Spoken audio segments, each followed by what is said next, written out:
Good morning বন্ধুরা। আজ 16 December মঙ্গলবার।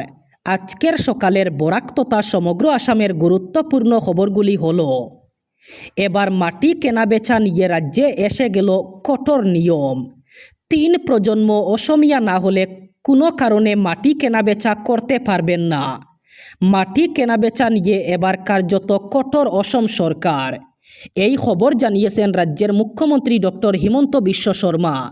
তিনি জানিয়েছেন কোনো বিদেশি এসে অসমে মাটি কিনতে পারবেন না। অসমে মাটি কেনাবেচা করতে হলে 3 প্রজন্মের অসমিয়া হতে হবে। 3 প্রজন্ম অসমিয়া না হলে কোনো কারণেই অসমে মাটি কেনাবেচা করা যাবে না। কোনো বিদেশি ও চীনা মানুষ মাটি বিক্রি করতে পারবেন না। মাটি ক্রয় করতে পারবেন না এইসব মানুষরা। মাটি ক্রয় করতে হলে 3 প্রজন্ম অসমে হতে হবে। আচমকা করিমগঞ্জ সিভিল হাসপাতালে ভিজিট শ্রীভূমি জেলায়ুক্তের। নানা অভিযোগে জর্জরিত সিভিল হাসপাতালের অব্যবস্থায় কার্যত বিস্মিত ডিসি। 100 টাকা দিলেই যে কোনো টেস্টের রিপোর্ট পেতে অপেক্ষা করতে হয় না, আর টাকা না দিলে দীর্ঘদিন অপেক্ষা করতে হয়। ভুক্তভোগীরা এই অভিযোগ জানালেন জেলায়ুক্তকে। অনিয়ম আর দুম্বুরির আতুরঘরে পরিণত হয়েছে করিমগঞ্জ সিভিল হাসপাতাল। সোনোগ্রাফির জন্য 5 দিন পরের তারিখ দেওয়া হয়েছিল রোগীর স্বজনকে, কিন্তু ডিসির ভিজিটে 5 দিনের অপেক্ষা মিটল মাত্র 5 মিনিটে। ডিসি আসছেন শুনে 19 ডিসেম্বর তারিখ বদলে যায়। 5 মিনিটের মধ্যে সোনোগ্রাফি করে রিপোর্ট প্রদান করা হয় রোগীকে। এক্স-রে প্লেট দিতে এক রোগীকে 1 মাস পরের সময় দেওয়া হয়েছিল। ডিসি আসায় মাত্র 5 মিনিটের মধ্যে পেয়েছেন এক্স-রে প্লেট।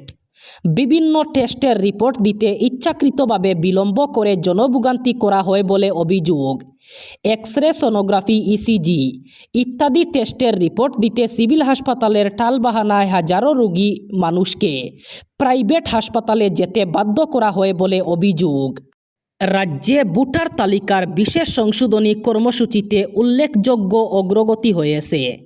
নির্বাচন দপ্তর সূত্রে জানা গেছে, এখনও পর্যন্ত রাজ্যে মোট ভোটারের প্রায় 90% বেশি মানুষের তথ্য যাচাই এবং তালিকাভুক্তির কাজ সম্পন্ন হয়েছে।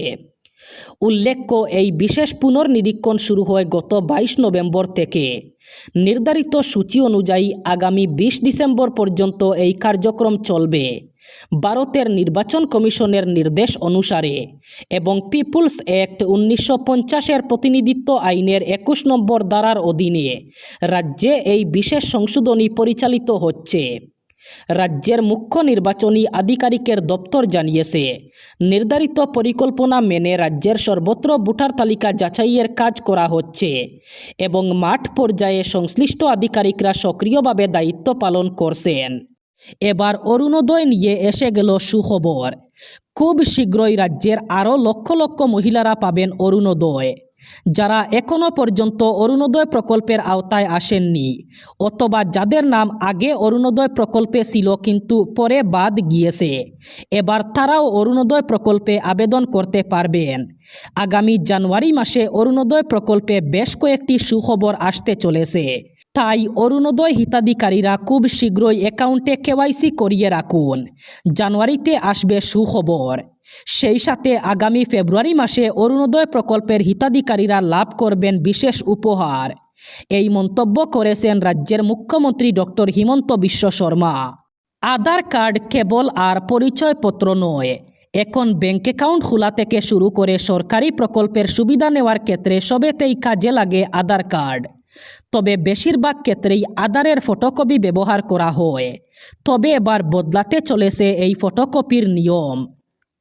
জানা গেছে, আগে যখনই পরিচয়পত্রের প্রয়োজন হতো তখনই আধারের ফটোকপি দেওয়া একটি স্বাভাবিক প্রবৃত্তি হয়ে উঠেছিল। হোটেল, মোবাইল স্টোর, অফিস এবং অন্যান্য কাজের জন্য লোকেরা আধারের একটি কপি চাইত। এই প্রক্রিয়াটি এতটাই সাধারণ হয়ে উঠেছিল, টিকিট দেখানোর মতো এই কার্ড দেখাতেন ব্যবহারকারীরা। কিন্তু এখন এই পুরনো অভ্যাসটি শেষ হতে চলেছে। পিটিআইয়ের একটি প্রতিবেদন বলছে, ইউআইডিএআই একটি নতুন নিয়ম তৈরি করেছে যা আধারের ফটোকপি নেওয়া এবং সংরক্ষণ করার প্রয়োজনীয়তা দূর করবে। এই পরিবর্তনটি সারা দেশে পুরো পরিচয় যাচাইকরণ ব্যবস্থাকে বদলে দেবে। আধার নম্বরগুলি অত্যন্ত সংবেদনশীল তথ্য। এর লক্ষ লক্ষ ফটোকপি বিভিন্ন স্থানে যেমন হোটেলের ড্রয়ার, ক্যাবিনেট অথবা অফিস স্টোরেজ রুমে অরক্ষিত অবস্থায় পড়ে থাকে। এত বড় আকারে কাগজে সংরক্ষিত এই কপিগুলি গোপনীয়তার জন্য একটি উল্লেখযোগ্য উদ্বেগের কারণ হয়ে দাঁড়ায়। ভারতীয় জনতা পার্টি এক বিরাট সাংগঠনিক রদবদলের মাধ্যমে বিহারের জোট সরকারের মন্ত্রী নীতিন নবীনকে দলের সর্বভারতীয় কার্যকরী সভাপতি হিসাবে মনোনীত করেছে। মাত্র ৪৫ বছর বয়সের নীতিন নবীন দায়িত্ব পাওয়ায় রাজনৈতিক মহলে বিশেষ কৌতূহল সৃষ্টি হয়েছে।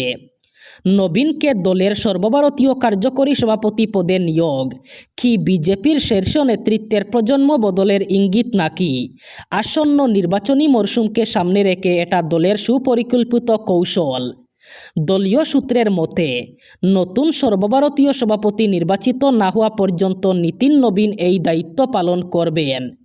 রাজনৈতিক মহলের ধারণা, সংগঠনের উপর আস্থা, প্রশাসনিক দক্ষতা এবং নির্বাচনী দক্ষতাকেই স্বীকৃতি দেওয়া হয়েছে এই রদবদলের মাধ্যমে। রাজস্থানের জয়পুরে কংগ্রেসের এক সমাবেশে প্রধানমন্ত্রী নরেন্দ্র মোদীর বিরুদ্ধে অবমাননাকর স্লোগান দেওয়ার অভিযোগ।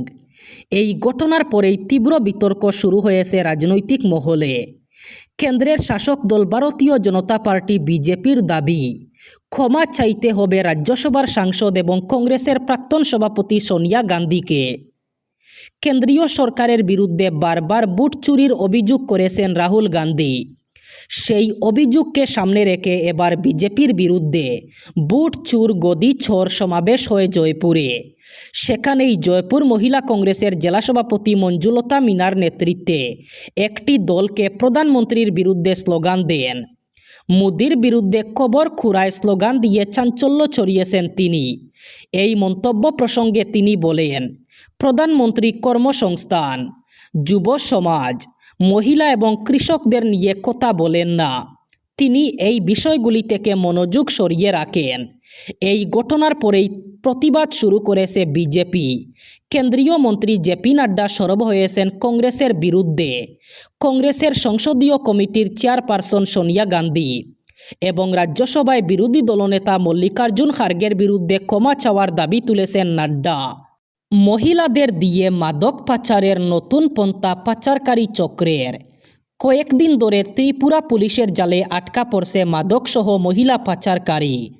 সোমবার আরও মহিলাকে আটক করে পুলিশ। গোপন সূত্রের ভিত্তিতে অভিযান চালিয়ে ২.৫ কোটি টাকা মূল্যের ইয়াবা ট্যাবলেট উদ্ধার করেছে ধর্মনগর থানার পুলিশ। এই ঘটনায় ৩ জন মহিলাকে গ্রেফতার করা হয়েছে। পুলিশ সূত্রে জানা গেছে ধৃতরা হল উদয়পুর কাকরাবান এলাকার বাসিন্দা আফিয়া বেগম এবং আঙ্কুরি বিবি এবং সুনামুরা এলাকার বাসিন্দা মাফিয়া বেগম। ৩ জনেরই বয়স প্রায় ৬০ বছরের কাছাকাছি বলে জানিয়েছে পুলিশ।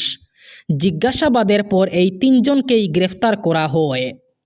এই চক্রের সঙ্গে কারা যুক্ত এ নিয়ে তদন্ত শুরু করেছে। এদিকে রবিবার ধর্মনগর রেল স্টেশন রোড এলাকা থেকে এক মহিলাকে সন্দেহজনক অবস্থায় আটক করে পুলিশ। এবার বরাক উপত্যকার ৩ জেলার আজকের আবহাওয়ার খবর। আজ ১৬ ডিসেম্বর মঙ্গলবার বরাক উপত্যকার ৩ জেলায় ঠান্ডা থাকার সম্ভাবনা। আজ শিলচর কাছাড়ে সর্বোচ্চ তাপমাত্রা থাকবে ২৬ ডিগ্রি সেলসিয়াস এবং সর্বনিম্ন তাপমাত্রা থাকবে ১৪ ডিগ্রি সেলসিয়াস। শ্রীভূমি করিমগঞ্জে আজ সর্বোচ্চ তাপমাত্রা থাকবে ২৬ ডিগ্রি সেলসিয়াস এবং সর্বনিম্ন তাপমাত্রা থাকবে ১৪ ডিগ্রি সেলসিয়াস। একইভাবে হাইলাকান্দি জেলায়ও আজ সর্বোচ্চ তাপমাত্রা থাকবে ২৬ ডিগ্রি সেলসিয়াস এবং সর্বনিম্ন তাপমাত্রা থাকবে ১৪ ডিগ্রি সেলসিয়াস। এই ছিল আজকের সকালের গুরুত্বপূর্ণ খবরগুলি। ভিডিওটি অবশ্যই লাইক করবেন এবং চ্যানেলটি সাবস্ক্রাইব করবেন।